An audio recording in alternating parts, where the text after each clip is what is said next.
Hello everyone, welcome and welcome back to my channel Physio Anjana, where I give you my best physio related tips. आज का जो मैंने topic choose किया है वो बहुत ही कॉमन इशू है बैक एक यानी कि कमर दर्द। हम सब कभी ना कभी इसे अपनी लाइफ टाइम में फेस करते हैं और जब ये बैक एक होता है हम सब काम छोड़ के इसे कुछ भी करने में असमर्थ हो जाते हैं।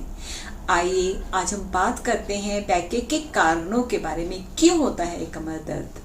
कमर दर्द के मेनली 3 कारण होते हैं। कुछ मेडिकल कंडीशंस हैं जैसे कि inflammatory conditions, ankylosing spondylosis, osteoporosis, जिसमें कि हमारी बॉडी में कैल्शियम, विटामिन डी कम होने की वजह से हमारी बोन की डेंसिटी कम होती जाती है और वो खोखली होने की वजह से हमारी बॉडी का स्ट्रक्चर या हमारी बॉडी का वेट होल्ड करने में पावर नहीं रखती। इसकी वजह से बैक एक स्टार्ट होता है। और कुछ गायनिक कंडीशंस हैं, रेफर्ड पेन होते हैं, जिसकी वजह से भी कमर दर्द एक सिम्टम के रूप में हमें दिख सकता है। इसी तरह किडनी इन्फेक्शंस या किडनी में कोई इश्यू होने की वजह से भी कमर दर्द होता है। तो ये सब कंडीशंस मेडिकल कंडीशंस में हमें उस कंडीशन को सॉर्ट आउट करके उसका हमें ट्रीटमेंट कराना है ताकि हमें बैक एक ना हो। इसी तरह कमर में डायरेक्ट चोट लगने की वजह से, कमर में इंजरी होने की वजह से, फॉल की वजह से हमारी कमर में डायरेक्ट चोट लगने की वजह से पेन हो सकता है। जैसे कि बोन में चोट लगने से, लिगामेंट्स में, कार्टिलेज में, डिस्क में, जहाँ चोट लगी है उसकी वजह से उस पेन का, उस स्ट्रक्चर का हमें बैक पेन में सिम्टम्स दिखेंगे। लाइक अगर हमारे डिस्क में चोट लगी है तो हमें नर्व सिम्टम तक, रेडिकुलोपैथी, शार्टिका नर्व तक सिम्टम्स तक दिख सकते हैं। पूरी टांग में जाता हुआ दर्द भी हो सकता है।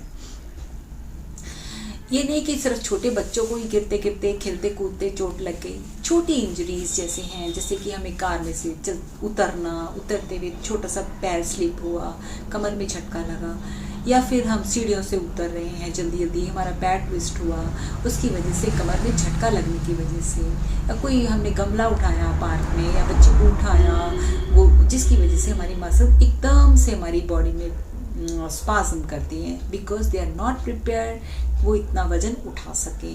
तो इसकी वजह से हमारी इंजरीज होने की वजह से पेन्स हो सकते हैं बैक में।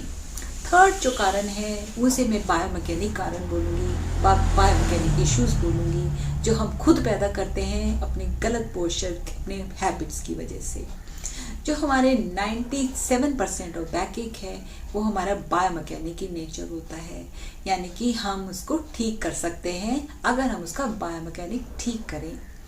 ठीक करने के लिए हमें पोस्चर का ध्यान रखना है, हमें एर्गोनॉमिक्स को फॉलो करना है, सिटिंग हैबिट्स को ठीक करना है, और हमें ज़्यादा देर तक खड़े नहीं रहना है, ज़्यादा देर तक बैठना नहीं है, और अपनी बॉडी पे डायरेक्ट प्रेशर, कमर पे डायरेक्ट प्रेशर नहीं लेना है, क्योंकि हमारी जो बॉडी है वो डायरेक्ट कमर प्रेशर लेने के लिए नहीं बनी हुई है।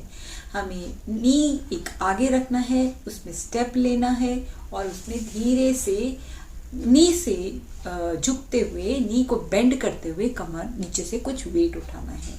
यानी कि हमें फॉरवर्ड बेंडिंग वेट्स को थोड़ा सा अवॉइड करना है। बिकॉज क्या होता है, अगर हम बहुत वेट्स कैरी करते हैं या बहुत ट्रेडमिल पे भागते हैं तो हमारी बॉडी में, बैक में माइक्रो टीयर्स यानी कि छोटे छोटे टीयर्स होते हैं जो एड ऑन होते होते बहुत मेजर टीयर्स हो जाते हैं और एक बहुत इन्फ्लेमेटरी कंडीशंस पैदा करते हैं। तो इस तरह हमें ऐसी एक्टिविटीज से दूर रहना है जो हमें कमर पे प्रेशर देती हैं।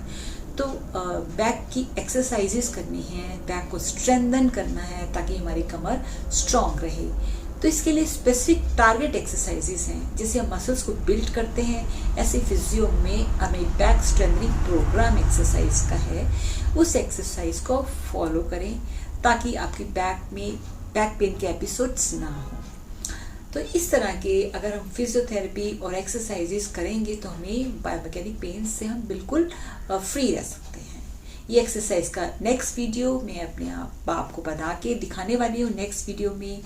और ताकि मैं चाहती हूँ कि आप इस वीडियो को ज़्यादा से ज़्यादा शेयर करें, ताकि सबके पास ये इन्फॉर्मेशन, जो छोटे छोटे दर्द के कारण ये लोग हम लोग सफ़र करते हैं, सब लोग सफ़र करते हैं, वो अपना बैकएक का एक कारण समझ सकें और मेरी हर न्यू वीडियो आप तक सबसे पहले पहुँचे।